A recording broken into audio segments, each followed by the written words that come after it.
Welcome to the News Hour. A harsh winter has descended on Ukraine as the war nears its third year.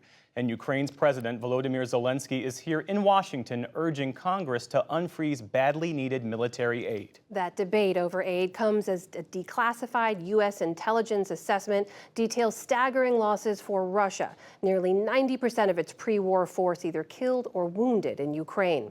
Lisa Desjardins on Capitol Hill and begins our coverage. A president at war, flanked by Democratic and Republican leaders. What does it mean if you don't get aid by the end of the year? For Ukraine President Volodymyr Zelenskyy, this third trip to Washington after the Russian invasion has been the most complicated, as Congress has slowed down talks over whether to send him help. He met with nearly all U.S. senators in the morning. It was a very powerful meeting. President Zelenskyy made it so clear how he needs help. But if he gets the help, he can win this war. Though a different message from House Republicans. Speaker Mike Johnson, but not his full conference, met with Zelenskyy. What the Biden administration seems to be asking for is billions of additional dollars with no appropriate oversight, no clear strategy to win, and none of the answers that I think the American people are owed. Zelenskyy's trip comes as Congress is divided over President Biden's request for an additional $110 billion. That would include some $61 billion in aid for Ukraine, about $14 billion each for Israel and border security, and more than $9 billion for humanitarian aid. Senators told us Zelenskyy was powerful and impressive, but for Senate Republicans, that's not the issue. Migrant crossings into the U.S. continue to set new records, hitting more than 10,000 apprehensions per day by Border Patrol in the past few weeks. Republicans say until there are significant policy changes like dramatically curbing asylum and parole, they will not approve money for Ukraine. An investment of U.S. dollars into Ukraine's defense is a good investment. But it doesn't change the context, it doesn't change the criteria for me, and that is we have to defend ourselves first, and we can demonstrate that by securing the southern border. All this comes as Ukraine's months-long counteroffensive that began in June is frozen in place as winter descends. And a new U.S. assessment says Russia believes a military deadlock through the winter would drain Western support for Ukraine and advantage Moscow. Democrats on Capitol Hill are the Ukraine hawks and warning that time is running out with Congress scheduled to recess for the holidays later this week. We stand ready and willing to engage on these topics and to provide assistance. But we also understand the timeline ahead of us.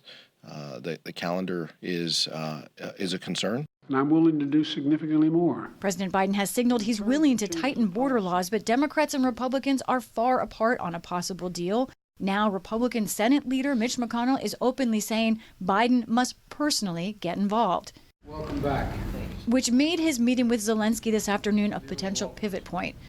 We want to see Ukraine win the war. And as I've said before, winning means Ukraine is a sovereign, independent nation and that can afford to defend itself today and deter further aggression. Putin wants a prolonged war. We dream of a Christmas in a peacetime, of course, and we are working to turn our battlefield success into peace. Ukraine and those near it are waiting to see what the White House and Congress do next. And Lisa joins us now from Capitol Hill. Laura Braun-Lopez is here with me in studio, and Nick Schifrin is at the White House. Nick, you were at that press conference there at the White House. As Lisa just reported, President Zelenskyy made a passionate, powerful case for continued support. What's the context we need to understand here for that message he's delivering? Amna, it's a bit of a Hail Mary because, as Lisa reported, without significant border concessions, Congress is not going to pass the tens of billions of dollars that Ukraine needs. At least they won't pass it right now. And Ukraine is also concerned that Hungary is on the verge this week of blocking tens of billions of dollars of European aid. And for Ukraine, Ukraine says that both of those packages are the difference between victory and defeat. And what does that mean? Ukraine thinks that without that money, it'll run out of air defense that prevents Russian jets from flying all over the country. It's concerned that it won't ever get enough long-range missiles to threaten Russian-occupied Crimea, which Zelenskyy said today was one of the ways Ukraine could win the war.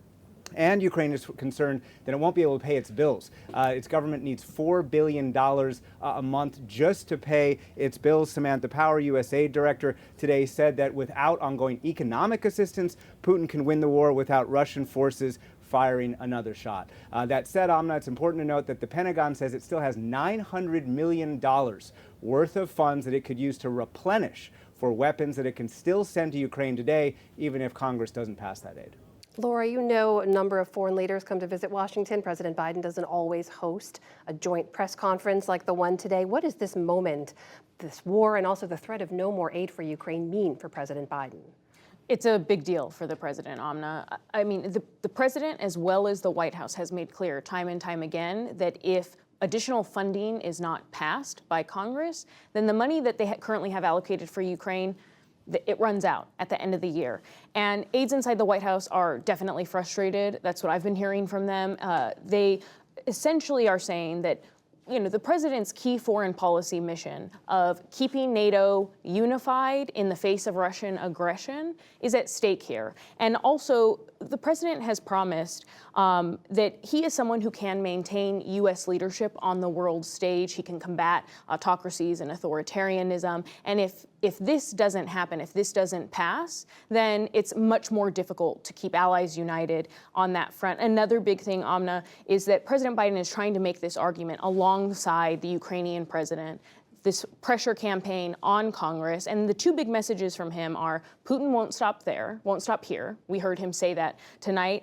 He won't stop at Ukraine, as well as helping an ally without having to commit U.S. troops.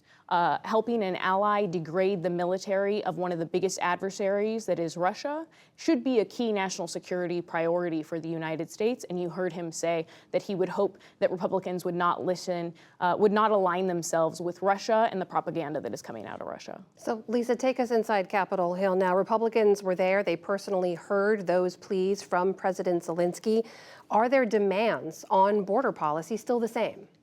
People should understand all of the big negotiations we have on the Hill. Think about the Affordable Care Act. Think about the debt ceiling. That's what's happening right now on Capitol Hill. Republicans, no, they are not changing their position. They point to the border. They say all of those apprehensions, those border numbers, those encounters, they feel like they are in the right here. They also feel like they have the momentum because President Biden has said that he is willing to make concessions. So then you bring all of that down and you look at what exactly Republicans are asking, though. That's where we've got some issues with Democrats.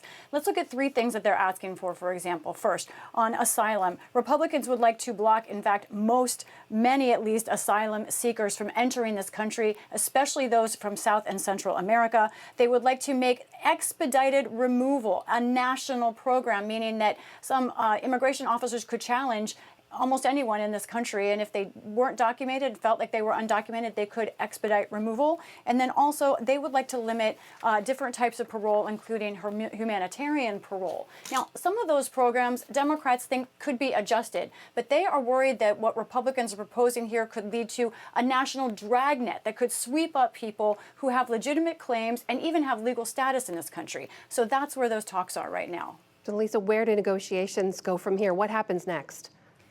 All of this, the Ukraine aid, Israel aid, and the border talks are really just hanging on the edge of a knife right now, Amna. But tonight, there is a very slight reason for hope. I just came from a meeting with DHS Secretary Mayorkas behind closed doors with three senators, a Republican, Jim Langford of Oklahoma, and then Independent, Kyrsten Sinema of Arizona, and Chris Murphy of Connecticut, the Democrat, as well as staffers. The White House getting involved.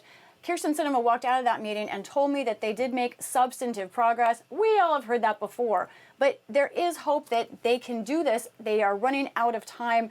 No one can get to an airport more quickly than a member of Congress before a holiday recess. Senator Schumer has asked leaders to stay in town, but right now I've got to tell you, the entire House of Representatives is getting to leave on Thursday. This next day will be critical to see if a deal can be made or not. Laura, what about other Democrats? Then what kind of pressure are they putting on the White House right now as the White House gets more involved in these talks? And where do the American people stand on this issue of more aid for Ukraine? Democrats are putting a lot of pressure on the White House right now. They're very concerned, based on what Lisa just outlined, those severe restrictions to asylum, to the parole systems that Republicans are proposing, that the White House may concede on that. They're hearing that the White House is open to things like that, and they don't want that to happen, so they're going to be applying a lot of pressure on the president. Democrats are going to, in coming days, be talking a lot more about this, holding press conferences.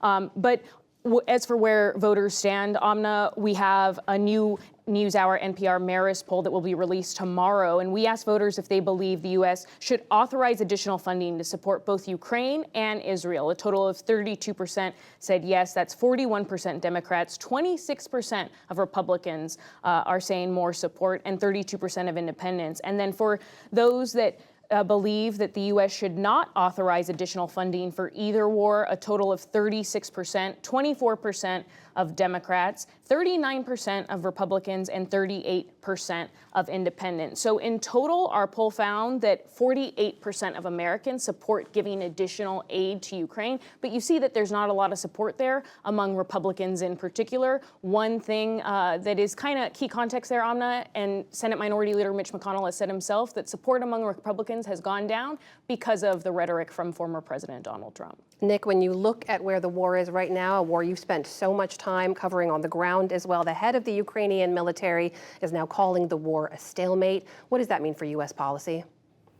Well, publicly, Amna, the administration says that there's no plan B, and President Biden reiterated his definition of victory today. But senior U.S. officials are beginning to say that if U.S. support continues, what they want to see in 2024 is Ukraine holding the line, even if, as you say, that means a stalemate on the front, and that by the end of 2024, U.S., European, Ukrainian domestic arms production could come online to the point where, believe it or not, Ukraine could go back on the counteroffensive in 2025. But that assumes, of course, Biden wins re-election. It also assumes, Amna, that in 2025, Ukraine can do more with those new weapons that it hasn't already done with $110 billion of aid, and neither Ukrainian nor U.S. officials have explained that yet.